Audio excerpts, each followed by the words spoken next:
ನಮಸ್ಕಾರ. ಒಂದು ಹೆಣ್ಣು ಸಂಸಾರದ ಕಣ್ಣು ಅಂತ ಹೇಳ್ತಾರೆ. ಯತ್ರ ನಾರ್ಯೇಷು ಪೂಜ್ಯಂತೆ ತತ್ರ ರಮಂತೆ ದೇವತಾಹ ಅಂತಾರೆ. ಎಲ್ಲಿ ಒಂದು ಮನೆಯಲ್ಲಿ ಒಂದು ಹೆಣ್ಮಗು ಅಥವಾ ಒಂದು ಹೆಣ್ಣು ಸಂತೋಷವಾಗಿರ್ತಾಳೋ ಆ ಮನೆಯಲ್ಲಿ ಲಕ್ಷ್ಮಿ ತಾಂಡವಾಡ್ತಿರ್ತಾಳಂತೆ. ಆ ಮನೆ ತುಂಬಾನೇ ಬೇಗ ಸಮೃದ್ಧಿ ಆಗತ್ತಂತೆ. ಆದರೆ ಅಂಥ ಹೆಣ್ಣಿಗೆ ಸಿಗ್ಬೇಕಾಗಿರೋ ಮಾನ್ಯತೆ ಸಿಗ್ತಾ ಇದೆಯಾ? ಹೆಣ್ಣು ಎಲ್ಲೋ ಈ ಸಮಾಜದಲ್ಲಿ ತನ್ನ ಸ್ಥಾನವನ್ನ ತಾನು ಕಳ್ಕೊತಾ ಇದ್ದಾಳ? ಯಾಕೆ ಮೊದಲು ಹೆಣ್ಣಿಗೆ ಸಿಗ್ತಾ ಇದ್ದ ಬೆಲೆ ಈಗ ಸಿಗ್ತಾ ಇಲ್ಲ? ನೋಡಿ, ಒಂದು ಹೆಣ್ಣು ಅಂತ ಕೂಡಲೇ ಸಮಾಜ ಆಗಿರಲಿ, ಮನೆಯವರಾಗಿರಲಿ, ಅವಳ ಮೇಲೆ ಎಕ್ಸ್ಪೆಕ್ಟೇಷನ್ ಅನ್ನ ತುಂಬಾನೇ ಹೆಚ್ಚಾಗಿಟ್ಬಿಡ್ತಾರೆ. ಒಂದು ಹೆಣ್ಮಕ್ಳನ್ನ ನಾವು ಹೇಗೆ ಬೆಳೆಸ್ತೀವಪ್ಪ ಅಂತ ಹೇಳಿದ್ರೆ, ನೀನು ಚೆನ್ನಾಗಿ ಓದಬೇಕು, ಚೆನ್ನಾಗಿ ಓದಿದ್ರೆ ಒಳ್ಳೆ ಕೆಲಸ ಸಿಗತ್ತೆ ಅಂತಲ್ಲ. ಚೆನ್ನಾಗಿ ಓದಬೇಕು, ಸಣ್ಣ ಇರಬೇಕು, ಇಷ್ಟೇ ಉದ್ದ ಇರಬೇಕು, ಇಷ್ಟೇ ಅಗಲ ಇರಬೇಕು, ಹೀಗಿದ್ರೆ ಮಾತ್ರ ನಿನ್ನನ್ನು ಒಬ್ಬ ಒಳ್ಳೆ ಮನೆಯವರು ಮದುವೆ ಮಾಡ್ಕೊಂಡು ಹೋಗ್ತಾರೆ. ನೀನು ಮದುವೆ ಮಾಡ್ಕೊಂಡು ಹೋದರೆ ಚೆನ್ನಾಗಿರ್ತೀಯ, ಸುಖವಾಗಿರ್ತೀಯ, ನೆಮ್ಮದಿಯಾಗಿರ್ತೀಯ ಅಂತ. ಆದರೆ ಈ ಹೆಣ್ಮಕ್ಳಿಗೆ ತನಗೆ ಬೇಕಾದ ಸ್ವಾತಂತ್ರ್ಯವನ್ನು ನಾವು ಕೊಡ್ತಿದ್ದೀವ? ಆಕೆ ಏನು ಮಾಡಬೇಕು, ಏನು ಮಾಡಬೇಕಾದ್ರೂ ಸಾವಿರ ಪ್ರಶ್ನೆಯನ್ನು ಕೇಳ್ತೀವಿ. ಇವತ್ತು ಕೂಡ ನಾವು 21ನೇ ಶತಮಾನದಲ್ಲಿದ್ದೀವಿ, ಆದರೂ ಕೂಡ ಒಂದು ಹೆಣ್ಣಿಗೆ ಸಿಗಬೇಕಾದ ಸ್ವಾತಂತ್ರ್ಯ ಖಂಡಿತವಾಗ್ಲೂ ಸಿಕ್ಕಿಲ್ಲ. ಯಾಕೆ ಪ್ರತಿಯೊಬ್ಬರು ಹೆಣ್ಣನ್ನು ಒಂದು ಆಬ್ಜೆಕ್ಟ್ ಆಗಿ ನೋಡ್ತಾರೆ? ನೋಡಿ, ನಮ್ಮ ಮೂವಿ ಇಂಡಸ್ಟ್ರಿಯಲ್ಲೂ ಅಷ್ಟೇ ಹೆಣ್ಣನ್ನು ಒಂದು ವಸ್ತುವಿನ ರೀತಿಯಾಗಿ ತೋರಿಸ್ತಾ ಹೋಗ್ತಾರೆ. ಹೆಣ್ಣಂದರೆ ಹೀಗೆ ಇರಬೇಕು, ಇಷ್ಟೇ ಸಣ್ಣ ಇರಬೇಕು, ಬೆಳ್ಳಕ್ಕಿರಬೇಕು, ಸೊಂಟ ಇಷ್ಟೇ ಅಗಲ ಇರಬೇಕು, ಹೀಗೆಲ್ಲ ನಾವು ಒಂದು ಕಟ್ಟುಪಾಡನ್ನು ಹಾಕ್ಕೊಳ್ತಾ ಬರ್ತೀವಿ. ನೋಡಿ, ಇವತ್ತು ಅಷ್ಟೇ ಗಂಡು ಮಕ್ಳಿಗೂ ಹೆಣ್ಮಕ್ಳಿಗೂ ಕಾನ್ಫಿಡೆನ್ಸನ್ನು ನೋಡಿದ್ರೆ ಹೆಣ್ಮಕ್ಳಿಗೆ ತುಂಬಾ ಕಮ್ಮಿ ಕಾನ್ಫಿಡೆನ್ಸ್ ಇರುತ್ತೆ. ಎಷ್ಟು ಜನ ಹೆಣ್ಮಕ್ಳು ನಾವು ಮೇಕಪ್ ಇಲ್ಲದೆ ಆಚೆ ಬರ್ತೀವಿ? ಎಷ್ಟು ಜನ ನಮ್ಮನ್ನು ನಾವು ಅಕ್ಸೆಪ್ಟ್ ಮಾಡಿಕೊಂಡು ನಾವು ಹೇಗಿದ್ದೀವೋ ಹಾಗೆ ಬರ್ತೀವಿ? ಇಲ್ಲ, ನಾವೇನು ಮಾಡ್ತೀವಿ, ನಮಗೆ ನಾವು ಒಂದು ಸ್ಟ್ಯಾಂಡರ್ಡನ್ನು ಇಟ್ಕೊಂಡ್ಬಿಡ್ತೀವಿ. ನಮ್ಮ ಜೀವನ ಇಡೀ ಆ ಸ್ಟ್ಯಾಂಡರ್ಡಿಗೋಸ್ಕರ ಮೀಟ್ ಆಗೋಕ್ಕೋಸ್ಕರ ಹೋರಾಡ್ತಾನೇ ಇರ್ತೀವಿ. ಆದರೆ ಯಾವಾಗ ನಾವು ಆ ಸ್ಟ್ಯಾಂಡರ್ಡನ್ನು ರೀಚ್ ಆಗಲಿಕ್ಕೆ ಸಾಧ್ಯ ಇಲ್ವೋ ಆಗ ನಮ್ಮ ಕಾನ್ಫಿಡೆನ್ಸ್ ಹೋಗ್ತಾ ಹೋಗುತ್ತೆ. ಇವತ್ತು ನೋಡಿ, ನಿಮ್ಮ ತಾಯಿಗಾಗಿರ್ಬೋದು ಅಥವಾ ಹೌಸ್ ವೈಫಲ್ಲಿ ಕಾನ್ಫಿಡೆನ್ಸ್ ಇರಲ್ಲ, ಸೆಲ್ಫ್ ಎಸ್ಟೀಮ್ ಇರಲ್ಲ. ಯಾಕಪ್ಪ ಅಂತ ಹೇಳಿದರೆ ಆಕೆಯ ಒಂದು ಎಕ್ಸಿಸ್ಟೆನ್ಸೇ ಮನೆಯಲ್ಲಿ ಯಾರೂ ನೋಡ್ತಾ ಇರಲ್ಲ. ಈಗ ಒಂದು ಹೆಣ್ಣು ಬೆಳಿಬೇಕಾದ್ರೆ ತಂದೆ ಮನೇಲಿದ್ರೆ ಏನು, ಮದುವೆ ಆಗಿಲ್ಲ ಅಂತ ಹೇಳಿದ್ರೆ ಆ ಹೆಣ್ಣು ಅವ್ಳು ದುಡಿತಾ ಇರಲಿ, ಏನೇ ಮಾಡ್ತಾ ಇರಲಿ, ತಂದೆ ತಾಯಿ ಅವಳನ್ನು ಒಂದು ಬರ್ಡನ್ ಆಗಿ ನೋಡ್ತಾ ಇರ್ತಾರೆ.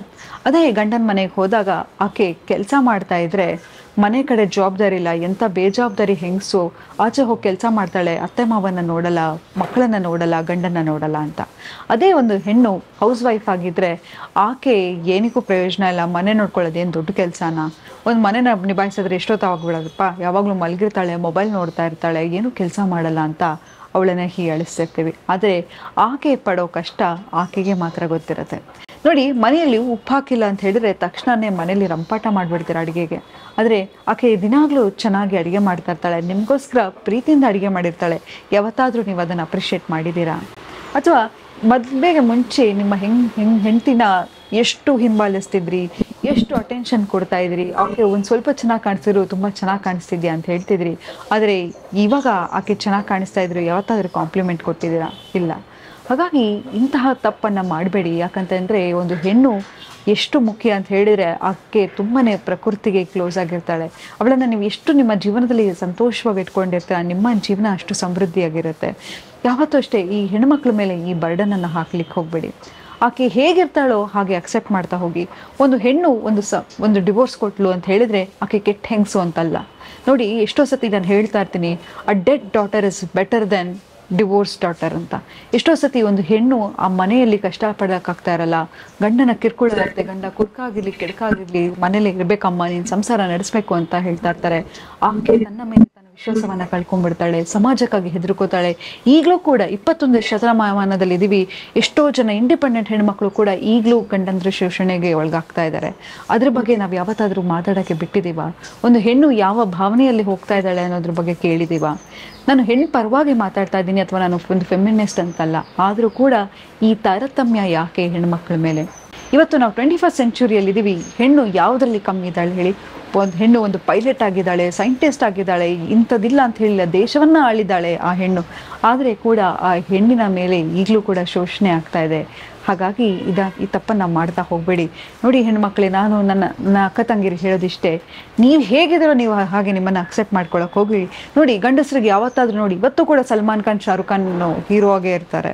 ಆದರೆ ಹೆಣ್ಮಕ್ಳಿಗೆ ಯಾಕೆ ಈ ಶೆಲ್ಫ್ ಲೈಫು, ಯಾಕೆ ಹೆಣ್ಮಕ್ಳನ್ನು ಅಕ್ಸೆಪ್ಟ್ ಮಾಡಲ್ಲ, ಹೆಣ್ಮಕ್ಳು ಹೀಗೆ ಇರಬೇಕು ಹಾಗೇ ಇರಬೇಕು ಅಂತ ಯಾಕೆ ನಾವು ಸಮಾಜಕ್ಕೆ ಹೇಳಕ್ಕೆ ಬಿಡಬೇಕು? ಯಾವತ್ತೂ ತಿಳ್ಕೊಳ್ಳಿ, ನೀವು ಪಡ್ತಾ ಇದ್ದೀರಾ ನೋವು, ಆ ಸಮಾಜನೂ ಬರಲ್ಲ. ನೀವು ಹೊಟ್ಟೆ ಹಸ್ಕೊಂಡಿದ್ರೆ ಸಮಾಜ ನಿಮಗೆ ಊಟ ಹಾಕಲ್ಲ. ಹಾಗಾಗಿ ಕಷ್ಟಪಡ್ತಾ ಇದ್ರೆ ಅದರಿಂದ ಆಚೆ ಬನ್ನಿ. ಯಾವುದೇ ಕಾರಣಕ್ಕೂ ಡಿಸ್ಫಂಕ್ಷನಲ್ ರಿಲೇಷನ್ಶಿಪ್ಪಲ್ಲಿ ಆಗಿರ್ಬೋದು, ಅಥವಾ ನಿಮ್ಮ ಪ್ರಾಣ ಕಳ್ಕೋಬೇಕು, ನಾನು ಸಮಾಜ ಫೇಸ್ ಮಾಡೋಕ್ಕಾಗಲ್ಲ ಅನ್ನೋ ಒಂದು ಕೆಟ್ಟ ನಿರ್ಧಾರಕ್ಕೆ ಬರಬೇಡಿ.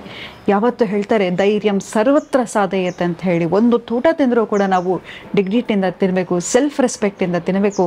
ದಯವಿಟ್ಟು ಆ ಹೆಣ್ಣನ್ನು ತುಂಬ ಚೆನ್ನಾಗಿ ರಕ್ಷಿಸಿ ಅಂತ ಹೇಳ್ತಾ ಈ ಕಾರ್ಯಕ್ರಮವನ್ನು ಮುಕ್ತಾಯಗೊಳಿಸ್ತಿದ್ದೀನಿ. ಧನ್ಯವಾದಗಳು.